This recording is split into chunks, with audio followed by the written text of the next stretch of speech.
方形佛塔大家有见过吗？西安的朋友们肯定有见过，因为大雁塔、小雁塔就是方形佛塔，但那些是转反木结构。那转和木结构呢 ？Those are pretty rare. I know there's one in Shanghai, and there's one in Nanjing. You know what? There's also one here in Changshu.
After visiting a scenic spot with such history and heritage, we would have lunch at a nearby restaurant that also has a bit of history, relatively speaking, and specializes in a cuisine with some heritage, zhengcai, steamed dishes.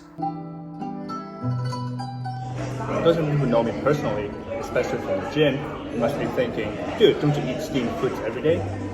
I do, except when I occasionally eat out or when I travel like now. But otherwise, dinner every day consists of steamed chicken breast with broccoli and cauliflower. If you're a disciplined eater too, hit that like. In the words of a famous bodybuilder, which I have forgotten who exactly, but I do recall him roughly saying, I don't eat for enjoyment, I eat for function. And I agree. And to get the most bang out of the buck, I eat for function and cook for function in the most time-efficient manner possible. I boil eggs in the water below, and then I steam chicken and veggies on different tiers above. And purportedly, Changshu zhengcai steamed dishes were invented by farmers of the Dongxiang area for a similar goal. To save time, they would put foods in little dishes and place them on racks above rice cooking below, so they could take advantage of the steam rising up.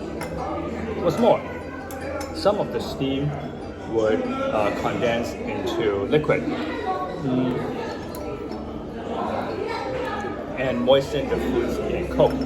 And the resulting soupiness facilitated consumption, and the resulting liquid would also absorb some of the flavors of the ingredients being cooked and turn into a sort of light and clean tasting soup. And this soup would turn out to play such a key role in the overall gastronomic experience. The soup became a first area of improvement eventually as living conditions improved. People began adding chicken stock, pork stock, etc. to the ingredients before steaming. And of course, there were other innovations and advancements. For instance, some ingredients would be put together depending on the chemistry between them. The ingredients themselves would vary seasonally, and even the steaming methods would vary. The foods could be steamed with the soup or without the soup. Sometimes the food would be covered in rice flour, other times wrapped in lotus leaves, etc.